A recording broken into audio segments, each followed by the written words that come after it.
It is NFL Week 7, and it's crazy that we are flying through this season and getting to this point. So, you guys know how we do it around these parts. We go through each game and give at least one pick for it. And then, if I remember, we do some fantasy football stuff in there as well. So, that is what is on the docket. Let's start very early in the morning out in England as the Jacksonville Jaguars take on the Patriots of New England.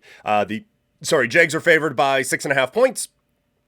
Some places you can get that at just 6, with the total around 41.5 and 42. This is about as must-win as it gets for the Jacksonville Jaguars.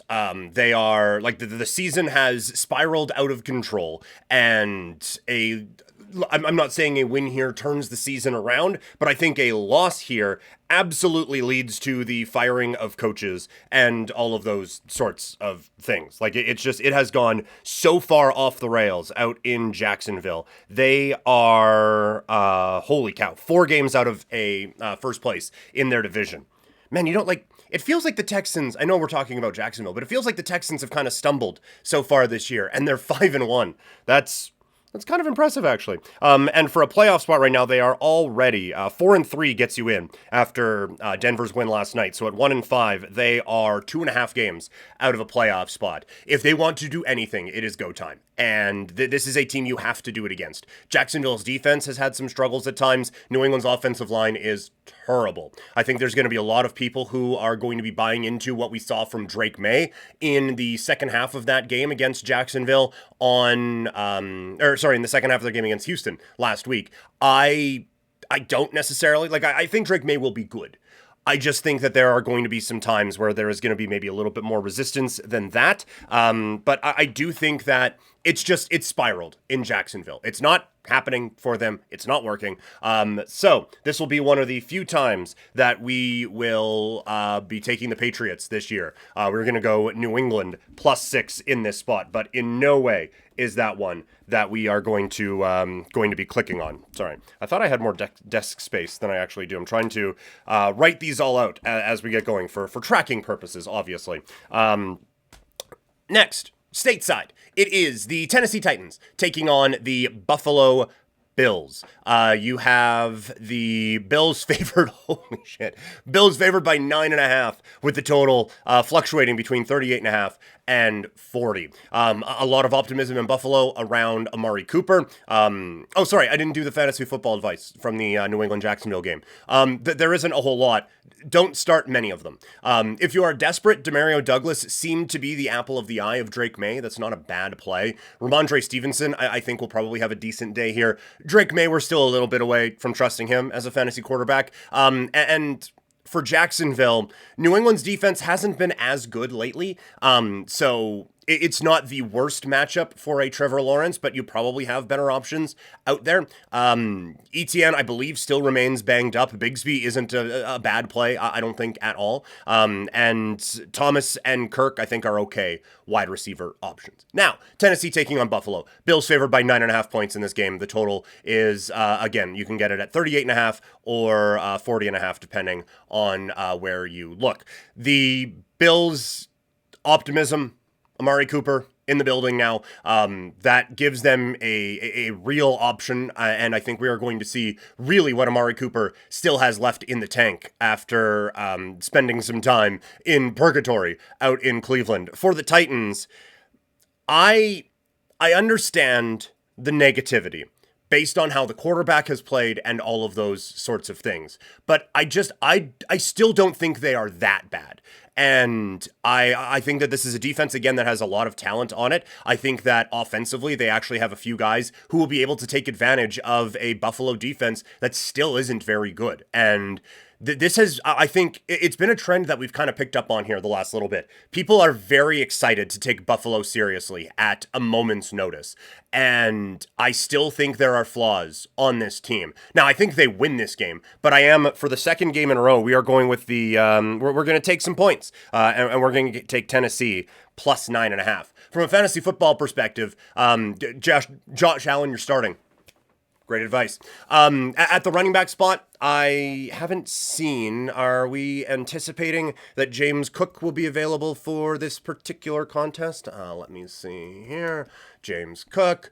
Upgraded to full participant. So he will be probably a go then for this one. So any Ray Davis stock or Ty Johnson, you can throw that out the window. That was a devastating one for fantasy owners. Although it benefited me in the Vampire League. But that's been a devastating one for him to kind of, or for owners there. But I think James Cook probably has a decent game here against the Tennessee Titans run defense. For pass catchers, Amari Cooper, I'm assuming Amari Cooper is going to play in this game.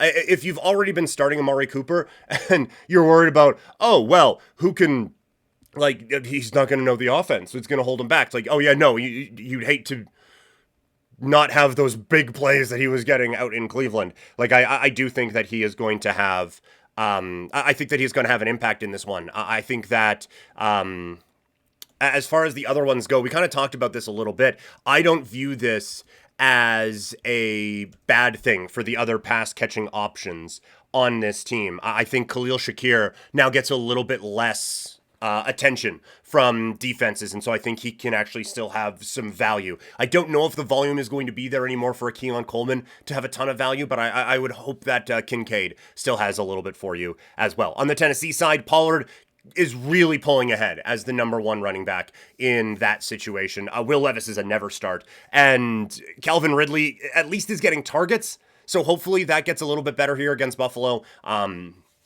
It's just tough to trust any of the pass catching options right now out in Tennessee. Miami taking on the Indianapolis Colts. The Colts are favored by 3 in this game, with the total between 43 and 45.5.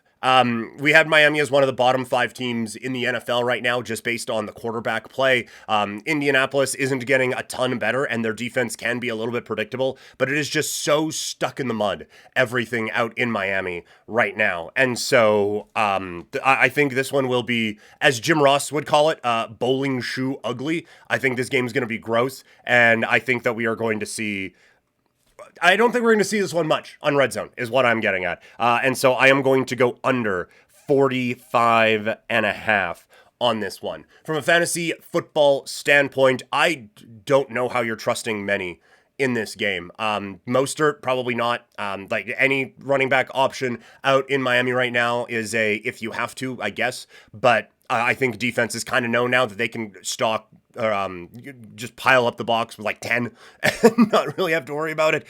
You're probably in a spot where you have to trust Tyreek Hill. Even Waddle is a little bit iffy right now. On the Indy side, I need to see a couple big games from Anthony Richardson before I am buying it. I don't think Jonathan Taylor is back yet, so we will just do a quick one on that, and we will see. Jonathan Taylor still not practicing, so that's probably a no-go. Sermon, I think, is an okay play this week. I think Michael Pittman and Josh Downs continue to be all right one, like wide receiver 2, wide receiver 3 type of category.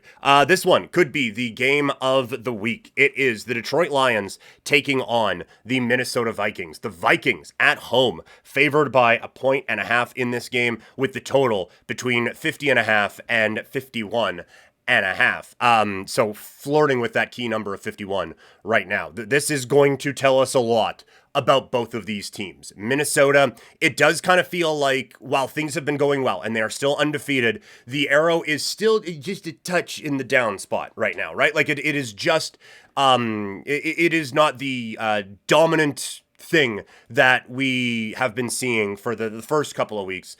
There are some holes that are starting to appear in this, and for this Minnesota team, no Aaron Jones hurts. They go out and acquire Cam Akers. The offense getting Addison back has really, really helped. And I am so interested to see this one, because I am still a little hesitant to take Minnesota fully seriously. the one thing I do like about this team is this defense is legit, legit, legit.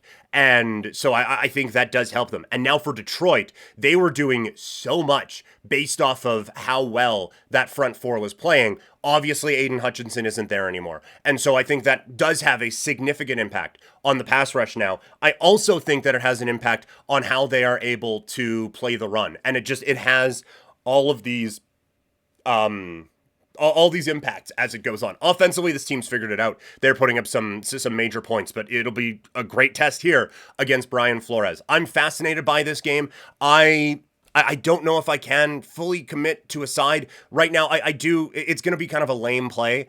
I'm going under 51.5 for this game. I think that the Minnesota defense is going to be good enough that it's going to kind of put a cap on what Detroit does. And I think offensively, they're going to be able to control the football enough that it's going to, I think it's still going to be an exciting game. I just don't know if it's going to be that high scoring type of a game. Out in Cleveland, it is the Bengals taking on the Browns. Cincinnati favored by 5.5 points with a total at 41.5. This one, I think, is quite simple. I think that Cincinnati is just a better football team right now. I think that the wheels have completely fallen off out in Cleveland, and I get Nick Chubb comes back, so maybe that provides a bit of a dynamic element to this offense. But if you guys have watched this for a bit, you know, I actually think Jerome Ford is a pretty good running back. And so I don't know how much of an upgrade you get there with whatever Nick Chubb has left compared to what Jerome Ford was providing. I think Cincinnati's offense, they do kind of get shut down a little bit last week against the New York Giants, but I think that this is still, like, they are just a better football team. So I am going to go Cincinnati minus 5.5, and I think that we are still in a spot where it is nice that we can only have to give up 5.5 points when picking against the Cleveland Browns. Another excellent game here out in Green Bay. It is the Packers taking on the Houston Texans. Green Bay favored by 2.5 points, with the total fluctuating between 47.5 and 48. You have a Packers club that, again, feels like maybe they figured something out last week as they dummied Arizona. While the Texans, it's still not looking all the way like you would want it to. 41 points against New England last week is great. And I guess I shouldn't be just poo-pooing that after what Green Bay did a week ago against Arizona. Because I don't know if one is significantly more legitimate than the other, especially on the defensive side of things. But it's still not perfect with no Nico Collins there at wide receiver for Houston. And for Green Bay, I think that defensively, it maybe hasn't improved as much as I would have liked. But offensively, Jordan Love looks like he is back. And that was the biggest part of the game against Arizona, is that it feels a little bit more comfortable right now. And so for those reasons, I am going to go Green Bay minus 2.5. There aren't a whole lot of plays this week that I'm super confident in, though. Like, that there isn't that, okay, this is the one we got to go with. This is the locked in, we are absolutely going to be doing this one here. Honestly, right now, the first one to click on would be that Indy and Miami one at under the 45.5. Oh, that has shifted even since oh no, there we go. Got it. Yeah, this Twitch stream is moving lines. That's clearly how it's going. I don't think we did the fantasy breakdown, sorry, of the last one. Detroit against Minnesota. For the Vikings, Sam Darnold, I don't think is a start this week. Although, you can pass on Detroit a little bit, right? Yeah, I think if you've been rolling with Sam Darnold to this point, you maybe don't have another option. Although they were just on a bye last week. So if that bye week option that you had is better, then go with that. Great analysis, I know. But if you have any questions on that in the chat, let me know. I wouldn't be rushing to start him, though. At the running back spot, it's... If Aaron Jones is out, and I do believe that he is out, right? Oh no, he is likely to play this week. Apologies. That helps them out, I think, quite a bit. And I think that you still can start him now because Detroit has been good against the run. But again, no Aiden Hutchinson, and Aaron Jones has just been really good. And then there's no world where you are sitting Justin Jefferson, and I think Addison is a good play as well. On the Detroit side, you're starting everyone. Goff, maybe you have better options than Jared Goff, so you can sit that. But like Gibbs, Montgomery, Amon-Ra St. Brown, Williams, all those guys, you're playing them. On a fantasy perspective, Cincinnati against Cleveland. I mean, if you've been sitting on Chubb for this long, you kind of got to play him, right? Like, there's no way, but there's no one else on Cleveland. I'm rushing out to play. Jerry Jeudy maybe has a bit of value this week. For Cincinnati, Burrow, you probably have to. At running back, it's a bit of a mess right now with Moss and Brown. Those are kind of deeper league plays only, I would think. And then, like, Chase, Higgins, you're starting both of those guys. And in the Green Bay-Houston game that we were just talking about, I think this is a smoke him if you got him game. You're starting Stroud, you're starting Love. At running back, you're starting Mixon, you're starting Josh Jacobs. Wide receivers, you're starting Dell, you're starting Diggs. For Green Bay, you're starting Reed. Watson is healthy and playing. I think you're starting him as well. The Dobbs one is not really going there, and Wicks is banged up right now, so I would not. Seattle taking on the Atlanta Falcons. You have a Falcons team favored by 2.5 points, with the total hovering around 50.5 and 51.5. So again, looking at those key numbers. It seems like we're really taking Atlanta seriously now, and I do think that the Thursday nighter, we've had a couple of spotlight games in a row now where Seattle has put up some really big points late to try to get back into these games, but they really have gotten off to some pretty slow starts. And I think that has really come back to bite them. And so I think we're going to get a little bit more creative on the play for this game. We're going to go Atlanta first half minus 1.5 over Seattle. This is just a team that has the last few weeks really relied on some scramble plays to try to go out and get the job done late in these contests. And so we are going to go with Atlanta there, minus 1.5 in the first half. Philadelphia taking on the Giants in the last game of the 11 o'clock window. You have the Eagles favored by 3 to 3.5, depending on where you look, with the total fluctuating between 40 and 42.5. This one, this is, talk about must wins. I think if the Eagles lose this, I think Sirianni is cooked. I think he's gone. I think he's fired. Even though this team came off of a win, that was about as unimpressive of a win this year as any team is going to have. And there is a lot of frustration among a fan base out in Philadelphia. The offense just isn't working. Defensively, it's been better, but still not to where it was when they made the run to the Super Bowl. And now you have significant competition in this division in the Washington Commanders. On the Giants side, it sounds like Malik Neighbors could be coming back. Defensively, they have been playing better. And so it is a whole lot of narratives are pointing against Philadelphia right now. And last week was kind of the last time I am going to trust you sort of a moment here for me with the Eagles. And so we are going to go with the New York Giants plus the 3.5 in this game. And honestly, Giants plus 148 money line, a little bit interesting if you were going to do the sprinkling. Again, this is not advice. This is just that's an interesting look, so to speak. But yeah, I just, nothing from the Eagles tells me that they're going to go on the road and lay the smackdown on anyone right now. Washington taking on Carolina as we go into the 2 o'clock games for those of us in the Mountain Time Zone. You have Washington favored by 7.5 points. The total's at 52 to 54, depending on where you look. For Carolina, it's back down to earth. It's been neat that Andy Dalton came in, did all those things, but now that they faced resistance, it has just kind of fallen apart out there in Carolina again. And I do think that maybe we get to a point where you have to put Bryce Young back in just to see what you have, because it is becoming very apparent that this is going to be a team that, again, is going to be drafting in a spot where you can get a quarterback. And we talked the other day about how I would really caution against that if I was Carolina. I do understand why they would maybe do that. And so I think for Carolina, this last half of the season now, I think you have to put Bryce Young in. I think you have to give this one last chance to see what is going to happen with this kid. In terms of, obviously, this game doesn't hold a whole lot of intrigue if I'm talking about Carolina draft strategies already. It's Washington minus 7.5. Like, there isn't there's nothing that leads me to believe that this is going to be anything other than just an absolute sound and thorough ass kicking. Even, let me look at this. Washington team total right now. Total's at 30.5.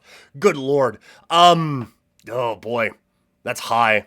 Yeah, I was hoping it might be a little bit lower than that, that we could maybe take advantage of. But that's kind of buying in a best case scenario, I would say. The Rams at home against the Vegas Raiders. The Rams are favored by 6.5 points in this game. There is some thought that Cooper Kupp could be checking back into the lineup this week. This one's actually an interesting game.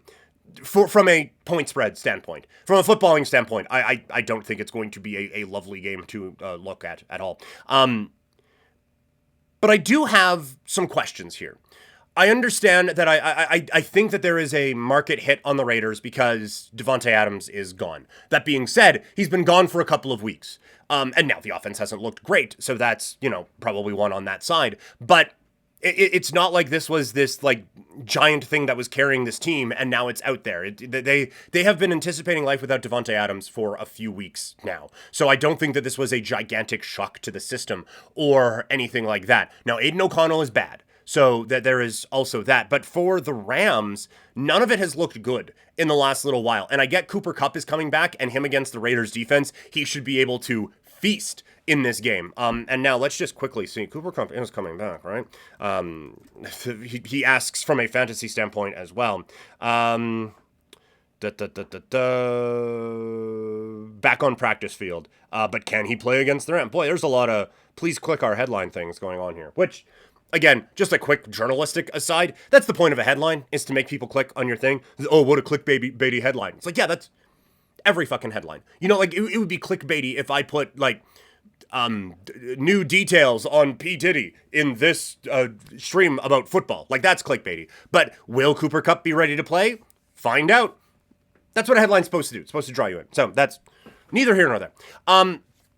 In terms of the actual football, though, if Cooper Kupp is ready to play in this game, then that is obviously a big boost to this team offensively. And the Raiders do not have a player in that secondary that I think can effectively shut him down. So that gives the Rams a bit of a thing on offense. But defensively, like this team has not been all that great. And so I'm kind of leaning Raiders +7 in this game just because I don't think the Rams are a good enough team to think that they can win a game by more than a touchdown right now. When have we seen that Rams team look like that? We haven't. The one other part of this that would give me pause on that is I don't know if there is a bigger coaching mismatch in the league right now than Sean McVay against Antonio Pierce. And so that is the one thing that is keeping me from clicking on this one, but I am, for purposes of the game that we play here,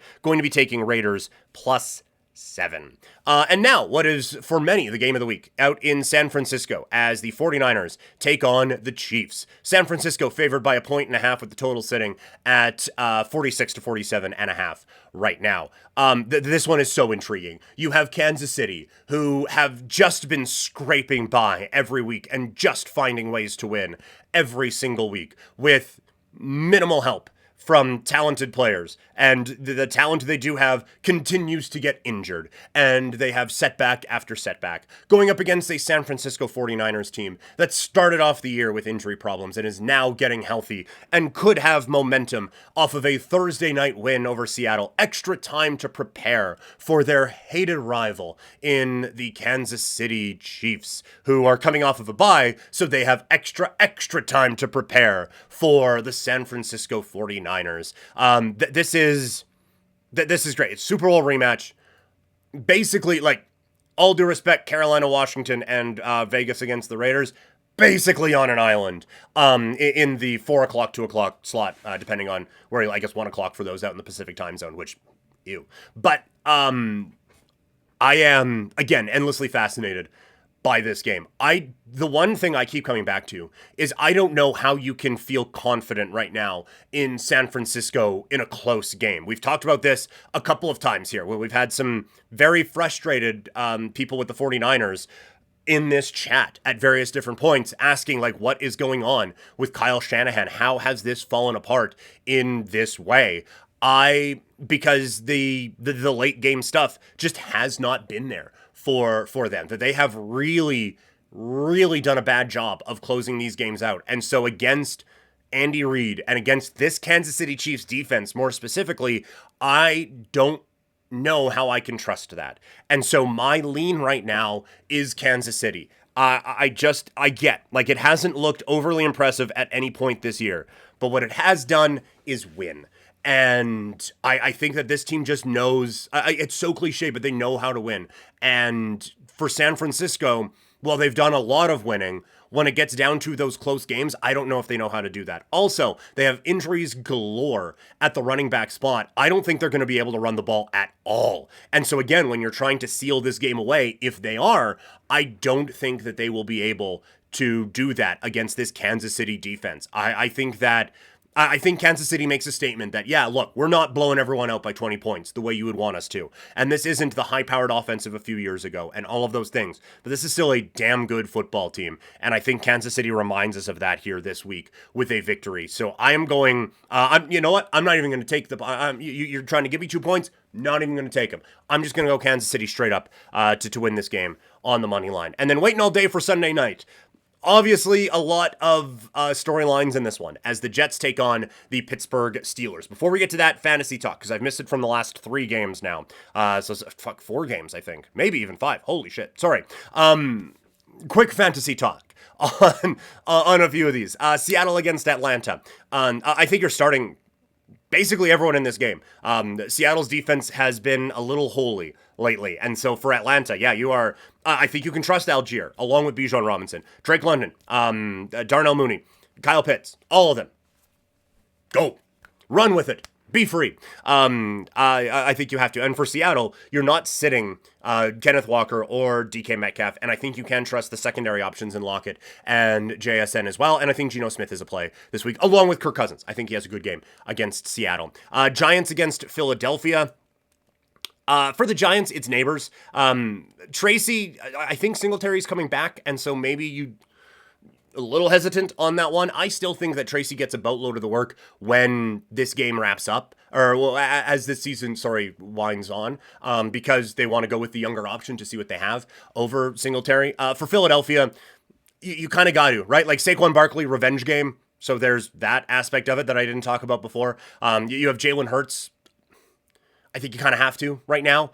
And A.J. Brown, Devonta Smith, I think you can roll with those guys as well. Carolina against Washington. Carolina, it's Hubbard, you trust, and it's Deontay Johnson. Yes. After that, maybe not. I mean, because we're anticipating maybe a bit of a higher scoring game, I think Xavier Legette can have a bit of fantasy value for the 14 and 16 teamers out there. And for Washington, you're starting your commanders. Jaden Daniels is a must start every week. It sounds like Robinson's a little bit banged up, so keep an eye on that situation. But I think Austin Eckler and even McNichols have some value at the running back spot, and a wide receiver. It's them, right? It's Terry McLaurin that you are rocking with, and even at tight end, we don't give out tight end advice a whole lot here, but I think Zach Ertz has a good week this week as well. Rams against the Raiders. It would be tough to see Raiders on the other side and not start Matthew Stafford, so I think you have to there. Obviously, Kyron Williams, you're starting at running back. At wide receiver, Cooper Kupp, you can just roll with that one pretty confidently and feel all right. I think in that situation, I think you can feel pretty good about that. And that's kind of it. On the Raiders side, Jacoby Myers has been questionable all week. If he goes, you go with him. Bowers, you kind of have to. And after that, we have seen that the secondary options in Vegas, I think, have a little bit of talent, but the usage has been a little bit all over the place, so I don't know how much we trust there. And now, Kansas City against San Francisco. Honestly, there's probably better options than Mahomes this week. There just are. And I would probably say ditto for Brock Purdy. At running back, it is a bit of a jumbled mess in San Francisco, and even if it wasn't, I don't know. If you've been starting Mason this whole time and he is active, it's going to be tough to not play him because of the lack of depth at this position. But I just think Kansas City swallows him up in this game. For the Chiefs, again, Kareem Hunt. If you own him, you are playing him. I don't know if this is the week that P. Ryan gets a whole lot of value. And pass catcher-wise, out in San Fran, oh boy. Kansas City has done such a good job of shutting down the number one option on teams. And so it'll be interesting to see who they view as that number one option. And so because of that, like number twos have actually done really well against the Chiefs so far this year. Now, no team has a number two the way San Francisco does, whether it is Ayuk or Samuel, depending on which one you want to go with. But I do think one of them has a big game. It is just a matter of who. And I think Kittle, like Kansas City has had a bit of trouble against the tight end, so I think you can go with Kittle there as well. I mean, obviously, we're feeling confident in Kittle. That goes without saying. Sorry. Pittsburgh against the Jets now. On Sunday night, Jets favored by 1.5. The total, holy hell, the total is between 38.5 and 40.5. Oh boy, get ready for it. Tirico and Collinsworth on Sunday night.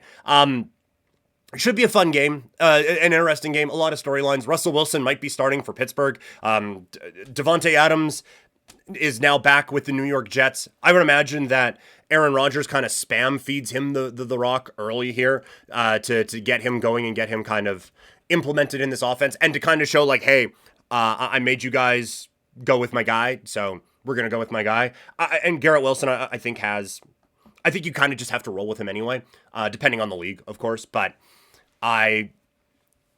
Pittsburgh's defense is just so good, and this pass rush is just so good that I think it is going to give Aaron Rodgers and this team a few problems. And the Jets' offensive line have had some issues, obviously. So I think Pittsburgh here is probably the play. And this is another one where we're going to take a little home underdog money line. We're just going to go Pittsburgh straight up as the underdog. Again, you're trying to give me 2.5 points. I'm not going to take them. If that number gets to 3, then maybe you know. But right now, Pittsburgh plus the 2.5, whatever. We'll just take them to win.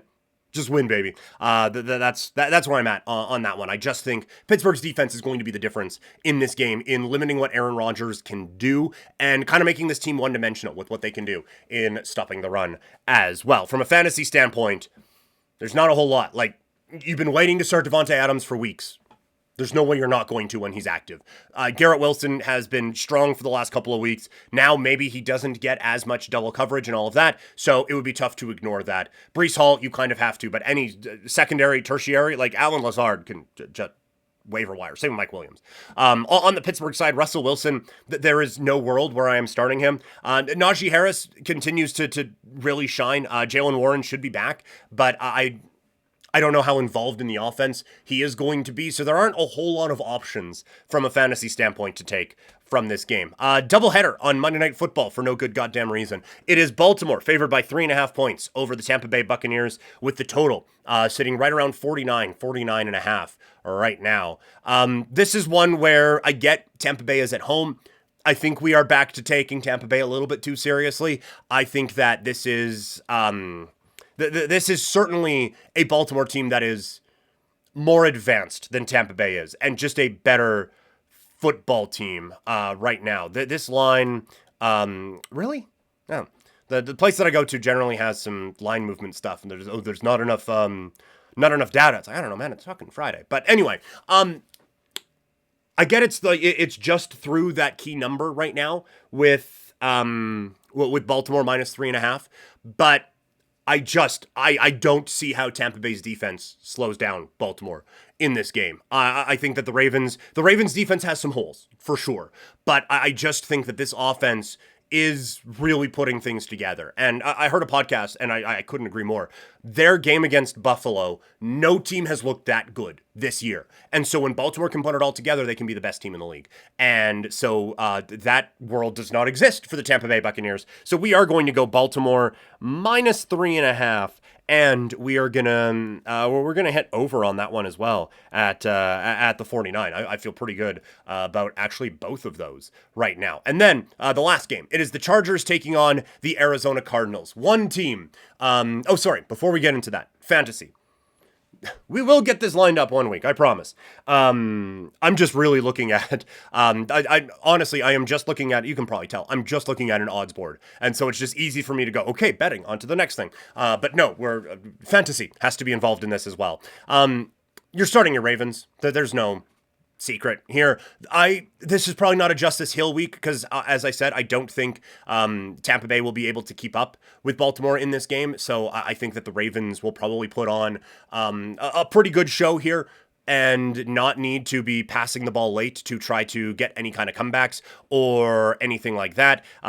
Derrick Henry, let's see, do we have a rush plus reception? What do we have here? 91.5. Holy crap. That's a little high for me to put any money on. Like, you could definitely do it, but that's a little high for me to make a pick on. But then, yeah, Flowers, you're rolling with. I think you can feel confident with that. For Tampa Bay, I think you can start Baker this week against Baltimore. That this defense has been giving up some fantasy points, so you can go with that. The backfield is very murky right now. I think if you have Rashad White, Baltimore has not been great against the run so far this year, have they? So I think you kind of have to start it. But the Bucky Irvin and the Sean Tucker ones, I don't think you roll with that. And then, the pass catchers, Godwin, Evans, you have to. On to Monday night now, the last game of Monday night, and such a styles clash out in Arizona, where you have a Cardinals team that wants to run and gun, and you have a Chargers team that would just like to run. That is all they want to do. And they meet in Arizona. The Chargers are favored by 1.5 with the total between 44 and 44.5. Such an interesting game.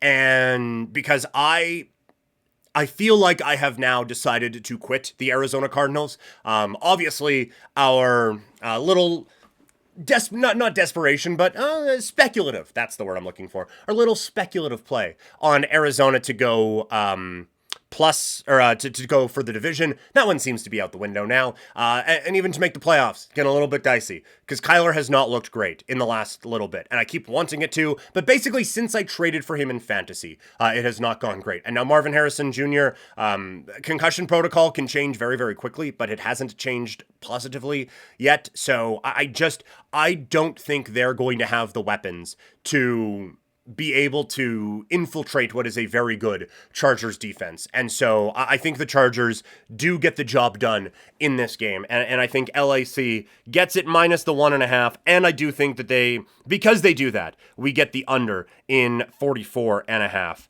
as well. So those are our picks for every game across the National Football League.